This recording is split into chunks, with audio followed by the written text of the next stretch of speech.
नमस्कार। आप सभी के समक्ष मैं आज समास को लेकर उपस्थित हुआ हूँ। समास, सबसे पहले यह जानते हैं कि समास कहते किसे हैं। ठीक है, तो समास दो या दो से अधिक, ठीक है, दो या दो से अधिक शब्दों से मिलकर बने हुए नए सार्थक शब्द को समास कहते हैं। ठीक है, जब दो या दो से अधिक शब्द मिल करके एक नए शब्द का निर्माण करते हैं तो वहाँ उसे समास कहते हैं। जैसे हम कह सकते हैं राजपुत्र। ठीक है, राजपुत्र में क्या है, राज और पुत्र ये दो शब्द हैं। ठीक है, इन दो शब्दों के मिलकर बनने से राजपुत्र जो है समास शब्द का निर्माण हुआ है। ठीक है, समास का शाब्दिक अर्थ क्या होता है, संक्षेप करना। समास प्रक्रिया में हम शब्दों का क्या करते हैं, संक्षिप्तीकरण करते हैं। ठीक है, यानी जो दो शब्द अलग अलग होते हैं उनको हम मिला करके जब एक संक्षिप्त शब्द बनाते हैं तो वहां क्या होता है, समास होता है। ठीक है, समास के नियमों से बने शब्द को समस्त पद, ठीक है, जब हम शब्दों में समास कर लेते हैं तो उसे कहते हैं समस्त पद या सामासिक पद भी कहते हैं। ठीक है, समास रचना में प्रायः दो पद होते हैं। ठीक है, पहला पद होता है पूर्व पद और दूसरा पद होता है उत्तर पद। जैसे राजपुत्र में अभी हमने उदाहरण बताया था, राजपुत्र, राजपुत्र में राज जो है वह है पूर्व पद तथा पुत्र जो है वह है उत्तर पद। समास प्रक्रिया में पदों के बीच से विभक्तियां लुप्त हो जाती हैं। जैसे हम विग्रह करते हैं, अगर समास विग्रह राजपुत्र, ठीक है, तो इसका विग्रह होता है राजा का पुत्र।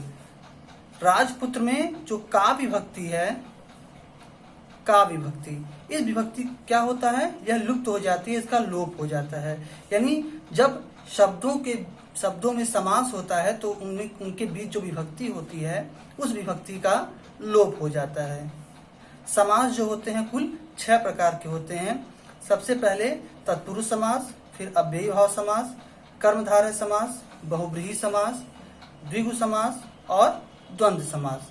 ठीक है, तो यहाँ पर सबसे पहले हम देखते हैं तत्पुरुष समास। तत्पुरुष समास में क्या होता है कि जिस सामासिक पद में उत्तर पद यानी बाद वाला जो पद है या अंतिम पद का अर्थ प्रधान होता है। ठीक है, बाद वाले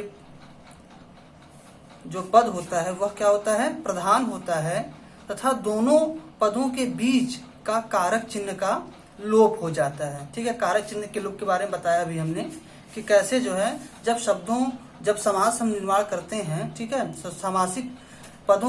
समासिक शब्द के बीच में से किस प्रकार विभक्ति का लोप होता है। तो यहाँ पर उत्तर पद, बाद वाला पद जो होता है वह प्रधान होता है, उसे क्या कहते हैं, तत्पुरुष समास कहते हैं। ठीक है, तत्पुरुष समास के 6 भेद हैं। ठीक है, कर्म तत्पुरुष, करण तत्पुरुष, संप्रदान तत्पुरुष, अपादान, संबंध तथा अधिकरण। ठीक है, यानी जो कारक चिन्ह हैं, मुख्य रूप से हम ध्यान देते हैं कि जो कारक चिन्ह हैं उन्हीं के नाम पर यह समास है। जैसे हम कहते हैं कर्म तत्पुरुष। ठीक है, तो कर्म तत्पुरुष में हम ध्यान देते हैं कि इसमें जो होता है वो द्वितीय विभक्ति होती है। ठीक है, और द्वितीय विभक्ति का जो चिन्ह होता है वह होता है को।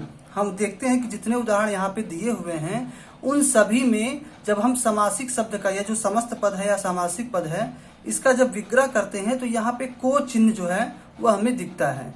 यह को चिन्ह ही दर्शाता है कि क्या है, इनमें जो है वह कर्म तत्पुरुष है। ठीक है, तो इसमें क्या होता है, इसमें कर्म कारक की विभक्ति, जो कर्म कारक की विभक्ति चिन्ह होती है को, इस को का क्या होता है, लोप रहता है।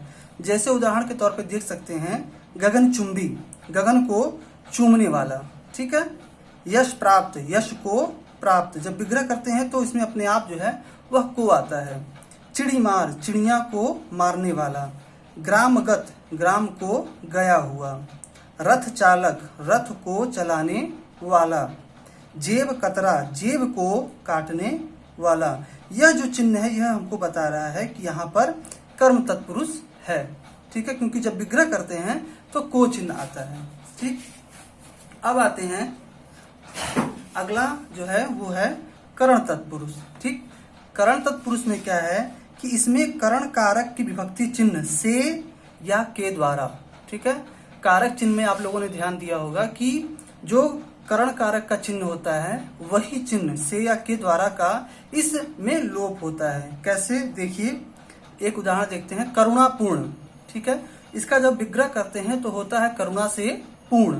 अब यह जो से शब्द है, यह से शब्द हमें बता रहा है कि यहाँ पर कौन सा विभक्ति है, करण। ठीक है, करण का चिन्ह होता है से या के द्वारा। अन्य उदाहरण देख सकते हैं, जैसे भयाकुल, भय से आकुल, रेखांकित, रेखा से अंकित, शोकग्रस्त, शोक से ग्रस्त। ठीक है, और भी उदाहरण है, मदांध, मद से अंधा, मन चाहा, मन से चाहा, पद दलित, पद से दलित, सूर रचित, सूर के द्वारा रचित। ठीक है, इसके बाद हम आते हैं तीसरा, संप्रदान तत्पुरुष। इसका जो चिन्ह होता है वह होता है के लिए। संप्रदान कारक का चिन्ह जो होता है वह होता है के लिए, यानी जब हम समास का विग्रह करेंगे संप्रदान तत्पुरुष जो है, तो इसमें विग्रह करने पर चिन्ह जो है के लिए हमें दिखेगा। यहाँ देखिए आप, स्पष्ट रूप से आपको दिखाई देगा। जैसे उदाहरण के तौर पे लेते हैं प्रयोगशाला।